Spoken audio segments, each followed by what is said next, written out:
I was sitting on my own on a dark night waiting for the bus. It was past midnight, and I wasn't living in exactly what you'd call a safe neighbourhood, so I was a bit tense. I noticed some movement from up the street and gave a quick glance. I don't know how many, and I don't want to appear too nosy, so just sit down and look right in front of me. There was a man and a woman who stood right in front of me. I didn't need to even turn my head to notice, as they were there right in front of me. The man seemed to have been holding up a woman. More than likely she was drunk. I didn't make a sound. Suddenly my phone rang. I wasn't in the mood to answer, so I just let it ring out. The man shouted, "Who's there?" It had then occurred to me that the man was blind and didn't realise I was there until my phone rang. I spoke. "I'm just waiting for the bus." Suddenly I could see blood pouring from the woman and realised that the man was holding a knife. I froze in horror and got up and ran all the way home, which was a mile. There wasn't a second passed that I didn't think the man was going to jump up on me. Even though he was blind and it would be virtually impossible to him catch me, I didn't get the bus for a few weeks. I was so scared. I walked a mile to work and from work. But after a few weeks, I plucked up the courage to get the bus again. I was waiting once again at midnight, and there was a person in a trench coat standing next to me. My phone rang. Suddenly, the man in the trench coat grabbed me, shouting, "I knew I'd hear your ringtone again." I regretted having such a unique ringtone, realising that the man who was choking me had been the blind man that night who realised I was there after hearing my ringtone, and he knew that I was the same person after hearing it again.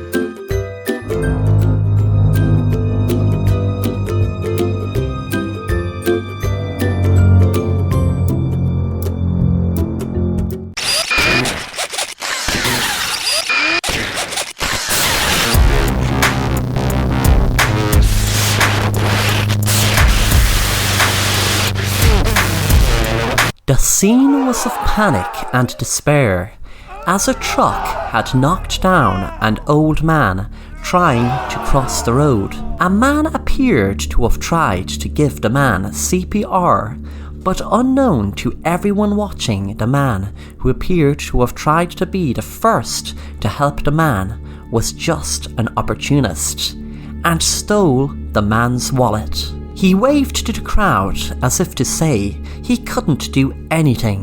The man walked down the street checking the wallet. It was full of notes and had a strange looking coin in it. Suddenly, as he looked up from the wallet, a car hit him, straight on knocking him dead. Crowds scattered around in terror, seeing the man's bloodied body underneath the car. The man's wallet fell out of his hand, and the coin rolled onto the footpath where a passerby picked it up. It was a habit they had whenever they found a coin. They picked it up as a lucky coin. They were walking home that night, and before they could cross the road to their home, a truck ran right over him. Later that night, the news was covering the story of the 3 accidents. The last victim was a man who taught high school students at a local school. The second victim was a man who was on vacation, and the first victim was a homeless man who met the description of a man who stole a wallet from a witch doctor just an hour before his accident. The witch doctor was angry at his curse working wrong. He had wanted the curse to end after the first man was killed, coming into possession of the magic coin, not kill 2 more innocent victims who had nothing to do with stealing it. Walking down the street, the witch doctor noticed something on the ground. It shone up on him under the streetlight. It couldn't be, he said to himself. A few seconds later, a truck beeped. The horn but it was too late. He was ran over and killed instantly.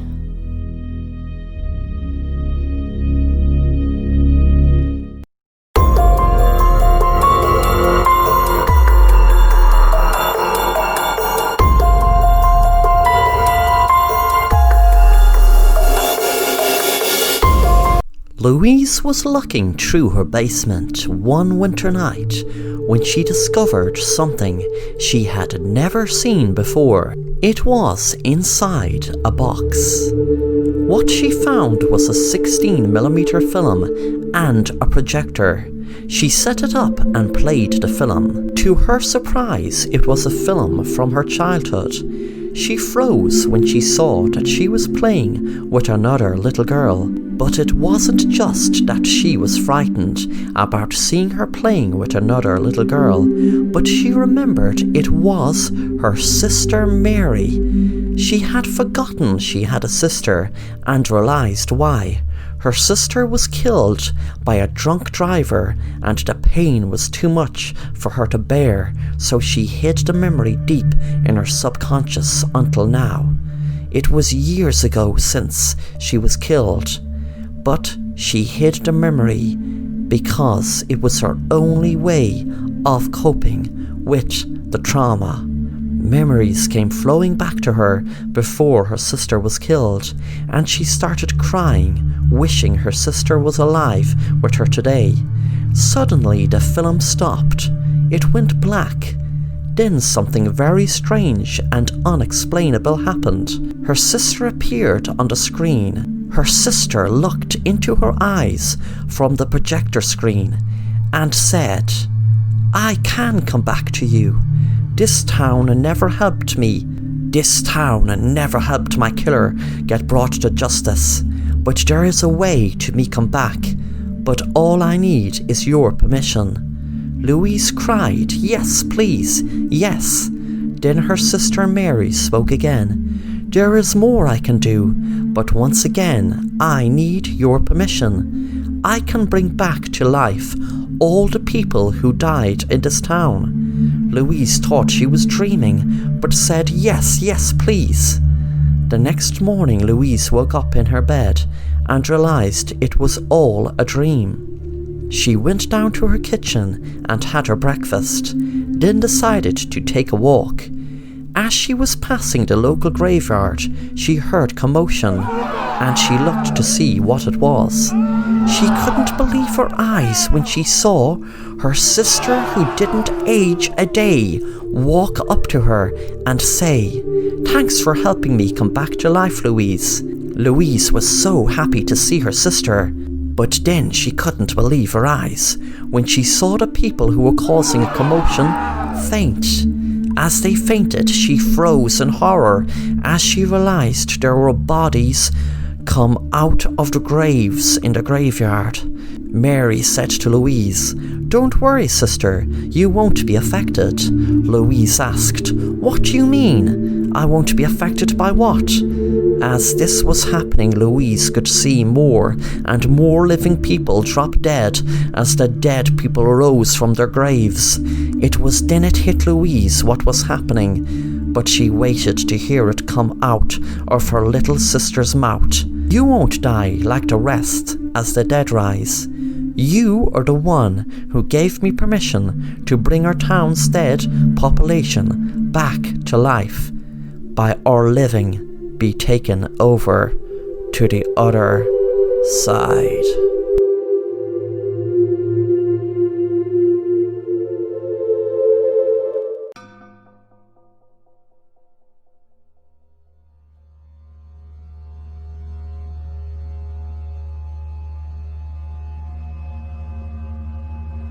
My name is Jake.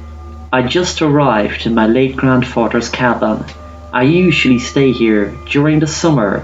I was ready to have a relaxing weekend when I heard a knock on the door. It was an elderly man who introduced himself as Sam. He looked aggressive. "Hello, Sam. Can I help you with something?" He spoke. "Something very bad happened in this cabin." I asked him, "What do you mean?" What happened in this cabin? He stepped into the cabin and I got a start, as I hadn't invited him in. He spoke in a very weird tone. Oh, something very bad indeed. There was a man murdered in this cabin. I was shocked with the accusation he was making, but more shocked wondering was it true. I asked him, did he want some tea, but he declined. He walked out of the cabin, but before he shut the door, I said, wait, who was murdered in this cabin, and when? He pointed down to the basement door and said, down there you'll find the body. As soon as the door was shut, I ran to the door and put the basement light on and walked down the stairs. I saw a body lying in blood and jumped in shock. My heart started thumping in my chest and I felt like getting sick. I took out my phone right away and rang 911 and gave the address. A few minutes later, a police officer arrived. The police officer found a VHS next to a TV by the body. It had "Watch Me" written on it. He put it into the VCR and it played. It showed my grandfather having an argument with someone, but the sound wasn't on, so you could just tell he was arguing by his body language. He backed away next to a mirror and was shot. Blood splattered all over the mirror.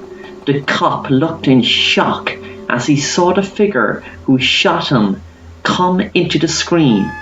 I started talking to the strange man called Sam as he walked down the stairs, shouting at me. I shouted, "Stop! Stop shouting at me!" The cop stared at me in bewilderment and said, "Who are you talking to? Nobody is here." He looked around. I watched the TV screen as I came into view after killing my grandfather. The cop happened to turn around and see me in the screen with a gun in my hand. I spoke in Sam's voice. "I told you something bad happened," as I grabbed the knife from my pocket and stabbed the cop over and over and over. I ejected the VHS from the machine and stepped on it over and over, then walked up from the basement. I sat down wondering what happened and what did that weird guy Sam call for. Then I had a conversation with Sam.